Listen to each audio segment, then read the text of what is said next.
Hey everyone, this is REB with a quick legislative update for you before I head into the Capitol for a big hearing on HB 481, the total abortion ban. That will be in Senator Renee Unterman's Science and Technology Committee.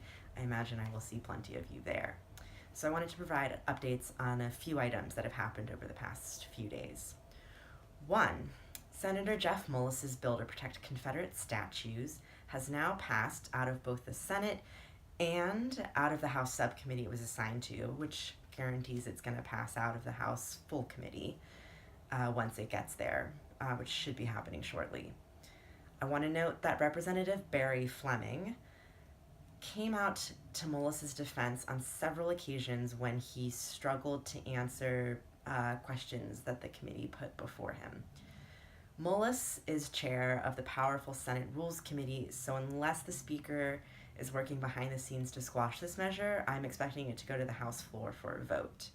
This is Senate Bill 77 for anyone following from home. Now, the second item is the Omnibus Elections Bill from Representative Barry Fleming.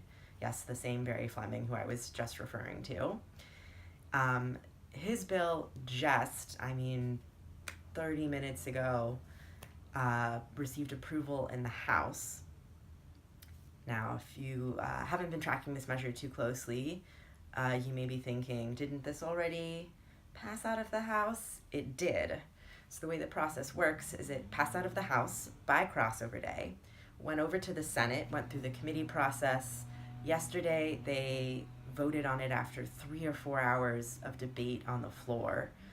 And it passed out of the Senate. However, it was a slightly different version than what had passed out of the House. So it went back to the House for the House to approve the Senate version. And they did by a vote of 101 to 70-something opposed. So this bill now heads to the governor's desk, where it could be vetoed, but more likely will be signed into law. And should the governor choose not to act on it, it would then just become law by default. That's how Georgia's laws work. The governor actively has to veto things, but doesn't actively have to sign bills. But again, given the high profile of this measure and many of the other issues surrounding it, I'm expecting the governor to sign it. However, also, given how hard that paper ballot advocates have been fighting against this bill, I'm not expecting the fight to stop there. It would not surprise me if there are legal battles, lawsuits, calls for injunctions in part or in whole that will have to get resolved before the bill can be implemented, then the state can purchase those $200 or $200 million ballot marking devices. And a fun side note is always that Medicaid expansion at $200 million is too expensive, but ballot marking devices at $200 million are not. So the last thing is I am hearing that the hate crimes legislation may end up getting stalled in the Senate. As with the Equal Rights Amendment, there are concerns that us transgender folks might just receive some protections under these laws. There's a lot of conversations happening within the Republican caucus that I am not privy to, but hearing rumors about. So we'll have to see if that bill at least gets a hearing, but it's uncertain what the fate of the hate crimes legislation is. The Equal Rights Amendment bill, in case you were paying attention to that issue earlier, did not make it by crossover day. It in fact didn't even get a hearing.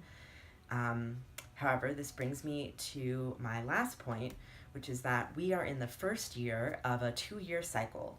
So anything proposed this year can get taken up again next year without having to get reintroduced.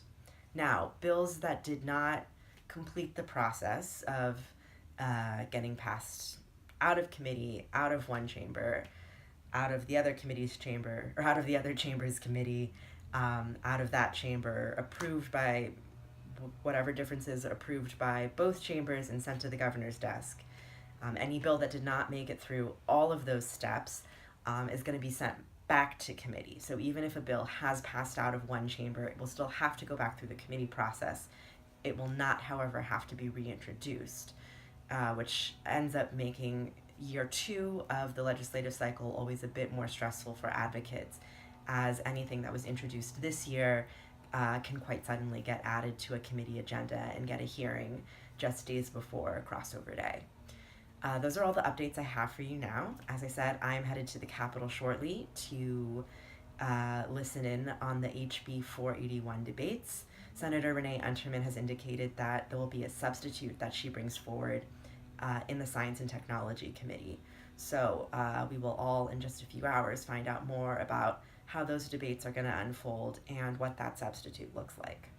That's all I have for you all today. I will be checking in as more things unfold. As always, post any questions or comments below. I would absolutely love to answer them and make sure that I'm giving you information you actually want to hear. Take care for now, and I will see you all soon. Bye.